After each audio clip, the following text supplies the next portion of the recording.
Well, in a surprise to absolutely no one, but a move that I can get behind nonetheless, the Detroit Lions decide to bring back more depth when it comes to that defensive line. But again, somebody who contributed to that 2024 roster for the Detroit Lions. According to Adam Schefter just a little while ago, the Lions are re-signing defensive end Al-Quadin Muhammad to a one-year deal per his agent.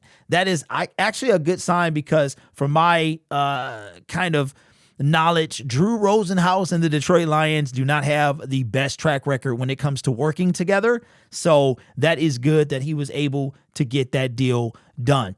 This is a move that I like. I know I'm very tough on the practice squad dudes. I have nothing against these guys. I think that they are a valuable piece when it comes to this team. I just want to see a guy that is going to move the needle. And Muhammad is a dude that was drafted in the 6th round. We're going to take a look at his career stats and his stats with the Detroit Lions, who made an impact with the team in a year that we really needed him to. But he started. He didn't just start off that guy. I think we stole him from the practice squad of the Indianapolis Colts. So let's take a look at his career thus far. 6'3", 250. Will be turning 30. I didn't even know he was that old, man. Shout out to you, big dog. We'll be turning 30 in just a few weeks. Matter of fact, man, 10 days? In about 10 days, man, 9 days out of Miami, a 2017 6th-round pick. There's the connection there. And we knew this when he signed here, drafted by the New Orleans Saints. And we already know what that connection is between Sean Payton, Aaron Glenn, and our head coach, Dan Campbell. Made 3 sacks out of 8 solo tackles. I was there for a couple of them sacks. I believe one of them was in the Tennessee Titans game. Spent the majority of his career with the Indianapolis Colts. And I don't know if it was much practice squad. But then in 2023, didn't have any games noted for whatever reason. Came in the Detroit Lions. We wind up snagging him. I don't think he started. I'm pretty sure he did not start the season on our roster or practice squad. We scooped him up, and he only played 9 games. Ladies and gentlemen, this right here is a better signing than Marcus Davenport. This is a signing that I can get behind. This is a better signing than Marcus Davenport. The Lions they're doing what we know them to do. And now I am convinced that we are going to get that needle mover through the NFL draft. I just hope that it's enough. That's what I want. I hope that the NFL draft, that Brad Holmes does enough in the NFL draft to take us over the top. And I think in order for him to do that, we are going to have to focus on the defensive line. Think about this. The only person that we brought inside the organization that was outside the organization. No, I'm sorry. No, I take that back. It was 2 guys. No, 3 guys. We brought Grant Stewart. We brought Roy Lopez. I almost called him Mario Lopez. And we brought DJ Reed. So out of all the free agent moves that we've made, the majority of them have been our guys, except those 3 people in the comment section. Or I was going to say leave it in the comment section, except those 3 individuals. If I miss something, if I miss one of those, somebody else, leave that person's name in the comment section. But the Detroit Lions continue to do this. I don't have a problem with guys for depth that actually made an impact, actually played a part on the team. And Muhammad, I liked what I saw. I don't think he was a preseason guy. I really don't, because we still had Matthew Betts, we had James Houston, we had those guys, but I do remember just watching this guy play, and I like what I saw. I'm not mad at this move at all. Still waiting on the needle mover, and again, it looks like we're going to have to wait to the NFL draft, but I don't dislike this at all. I understand how you build a roster, and I have no problem with it. I just think, again, that the Detroit Lions are going to have to take a risk, whether that risk is in free agency or the NFL draft. You're going to have to do it. It might be a dude with character that you might have some questions about. You might have to take that risk. You might have to do that.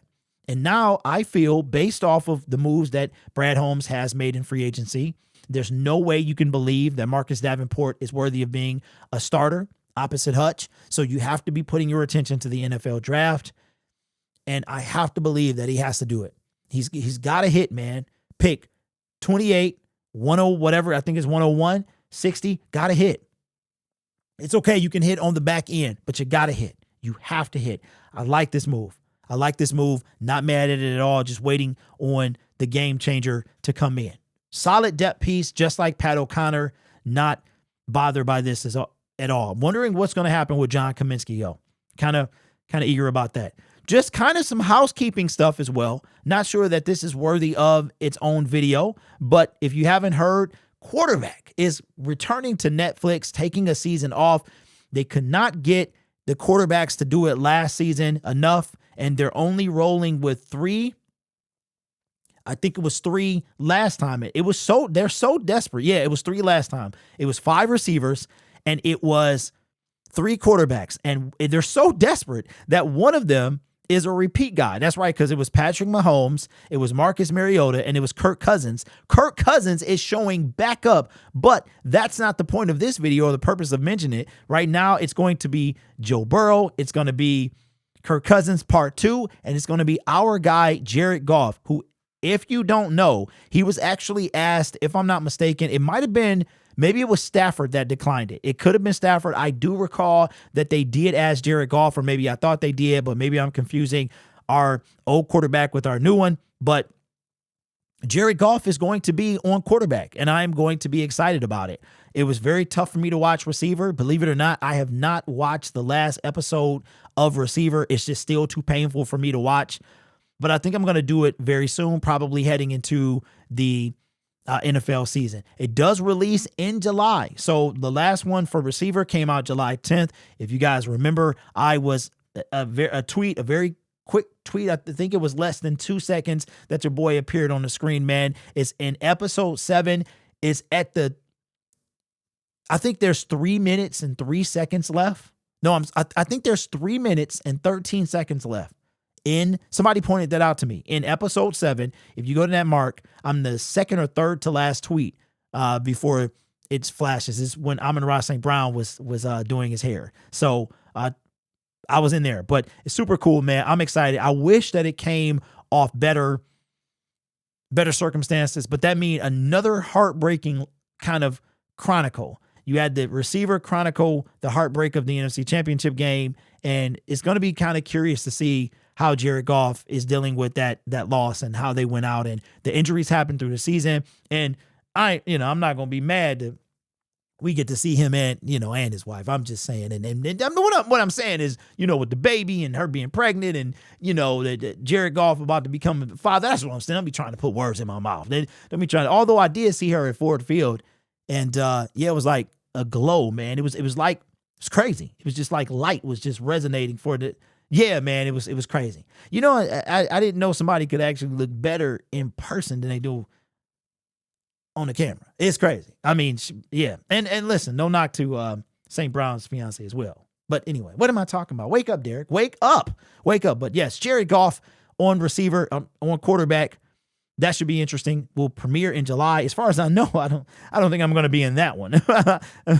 Although I wouldn't mind if NFL Films get your boy a call. Remember, I had the giant Jared Goff head that was destroyed, by the way. You owe me a Goff head, man. You owe me a Jared Goff head. Anyway, tell me what you think of Muhammad being re-signed. I like it. I love it. We just need depth is great. Don't mind depth if you actually made an impact. And let me know what you think of Jared Goff being on receiver, man. Have you forgiven Jared Goff yet for his miserable performance? I myself am going to put that on Benedict Johnson. That's what I'm going to do it. And I hear Chicago ain't really treating Ben that well. That's what I hear. It looked like the brother done aged about 5 years. And yeah, he kind of looked like, he looked pretty bad. He looked pretty bad. All them smiles, and he almost looked like a skeleton. Skeletor. Yeah, kind of. Anyway, I guess that's what happened when you turn your back and when you betray the fam, man. Anyway, this channel is made possible by viewers, subscribers, and members just like you. It's because of your support I get to do what I do. You can be anywhere else on YouTube, but you choose to rock with me. Let me try something. I haven't used this shot in a while. Okay, the white balance. We got it together. Shout out to Logitech G Hub. Actually added some things to their app, and now you can actually tweak the camera a little bit more. I'm not as white as I was the previous video, and the color balance still could use some tweaking, but this is the best that it's been in a while. They actually added some things that I could do. So instead of this camera, let's take a look at that camera there. I'm going to look at you from that one and say, this channel is made possible by viewers, subscribers, and members just like you. It's because of your support I get to do what I do. Even though I already said that, you could be anywhere else on YouTube. Yes, you, but you're choosing to rock with me. Usually right more than I'm wrong. You guys are awesome. Take care of yourself and each other. And as always, go Lions.